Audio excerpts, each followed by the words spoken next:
ನೀನ್ ತುಂಬಾ ಒಳ್ಳೆ ಕೆಲಸ ಮಾಡ್ದೆ ರಾಜಿ. ಇನ್ನೇನ್ ಮಾಡೋದು ಸರ್, ಕಷ್ಟಪಟ್ಟು ಸಿಕ್ಕಿರುವಂತ ಜಾಬ್ ಇದು.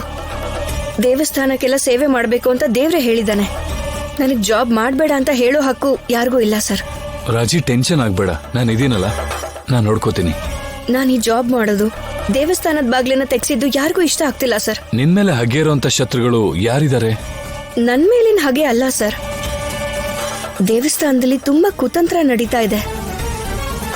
ಅದಕ್ಕೆ ಸಂಬಂಧಪಟ್ಟಂತ ವಿಷಯದಲ್ಲಿ ಕೆಲವು ಜನ ಸ್ವಾರ್ಥಿಗಳು ಜನರಿಗೆ ಹೆದರ್ಸೋದಕ್ಕೆ ಟ್ರೈ ಮಾಡ್ತಿದ್ದಾರೆ ಸರ್.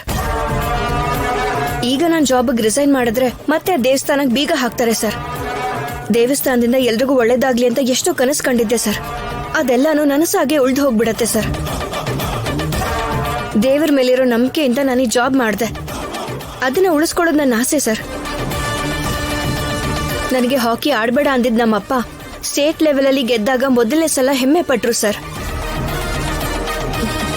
ಈ ಜಾಬ್ ಸಿಕ್ಕಿದ್ಮೇಲೆ ಮತ್ತೆ ಹೆಮ್ಮೆ ಪಟ್ರು ಸರ್.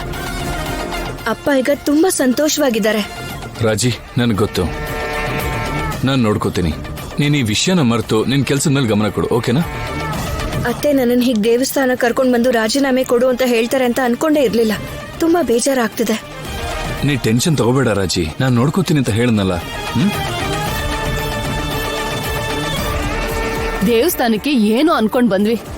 ನೀವು ನಾನು ಹೇಳಿದ್ದನ್ನ ಕೇಳಿದ್ರ, ದೇವ್ರ ಮುಂದೆ ಕೇಳಿದ್ರಾರು ಒಪ್ಕೋತೀರಾ ಅನ್ಕೊಂಡೆ.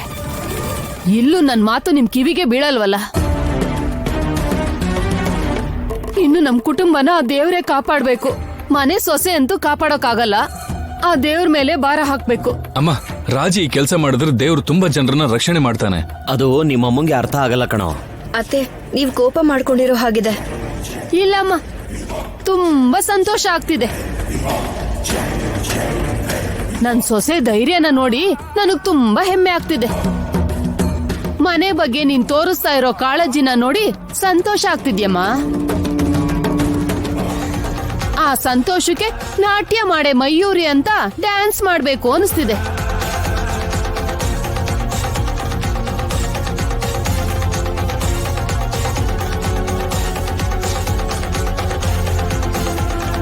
ಇದೇನು ಕುಂಕುಮ ಕಪ್ಪಗಾಗಿದೆ?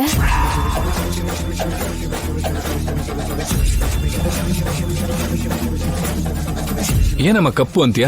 ಅದು ಕುಂಕುಮ ಅಲ್ವಾ? ನಿಜವಾಗ್ಲೂ ಕಪ್ಪಗಿದೆ ಶೌರ್ಯ. ಅದೇನು